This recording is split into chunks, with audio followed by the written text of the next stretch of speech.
Chapitre pourcentage, lien entre pourcentage et coefficient multiplicateur. Quel est le coefficient multiplicateur appliqué pour une hausse de 25%, puis pour une baisse de 5%, et quel est le pourcentage correspondant à un coefficient multiplicateur de 1,12, puis de 0,78.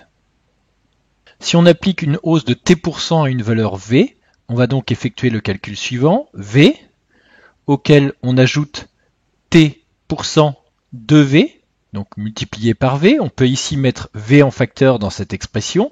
On obtient donc 1 plus t sur 100. Autrement dit, le coefficient multiplicateur lié à un pourcentage t d'augmentation est 1 plus t sur 100. S'il s'agit d'une baisse, on a exactement le même calcul, mais avec une soustraction. Donc ici, 1 moins t sur 100. Conclusion, pour une hausse de 25%, on va donc multiplier par 1 plus 25 sur 100, c'est-à-dire 1,25.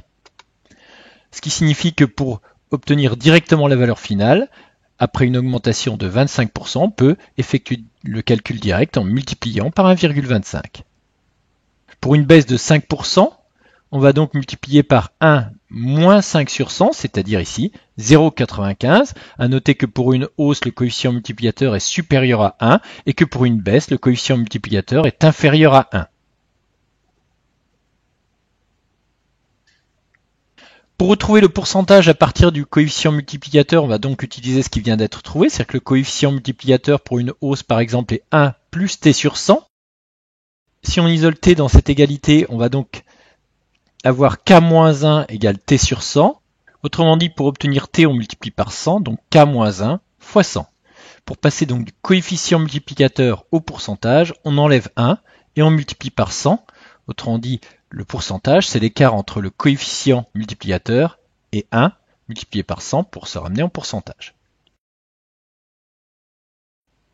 Pour un coefficient multiplicateur de 1,12, plus grand que 1, il s'agit donc d'une hausse, on aura un pourcentage correspondant de 1,12 moins 1 fois 100, c'est-à-dire 12%. 12% qui donc apparaît ici dans le coefficient multiplicateur. Pour un coefficient multiplicateur de 0,78, on a donc ici une baisse, coefficient multiplicateur plus petit que 1. On a un pourcentage donc de moins 22%, puisque c'est une baisse donc moins, et donc 22% de baisse. Écart donc entre 0,78 et 1 multiplié par 100.